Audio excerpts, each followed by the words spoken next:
Welcome back, I-Believers! Ano ang malaki ang ulo? Maliit ang paa at kamay. At cute na cute. Di ako! Si Mikmik yan! Oo nga, Mikmik! Ang liit niya. Malaki ulo mo. Oo nga, no? Hindi mo isip yun, no? Iba yata yung nasa isip mo, Ate Shaira. Iba nga. Pero pwede nga naman. Tama ka naman nga dyan, Correct. Mikmik. Alam mo kasi, Kuya Chris, yung iniisip ko ay yung animal na black and white.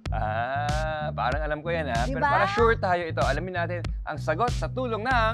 All the answers! May isa pang simbolo ang bansang China at di hamak na mas cute ito. Ang giant panda na mahilig kumain ng bamboo at nanganganib na. 20 million years nang gumagala sa matataas na bundok ng China itong mga osong kulay itim at puti. Pero kumukonti na sila. Wala nang 2,000 ang nakatira sa wild o sa ilang. May 500 naman sa mga zoo at breeding center sa buong mundo. Kaya tuwing may bagong silang na panda, happy lahat.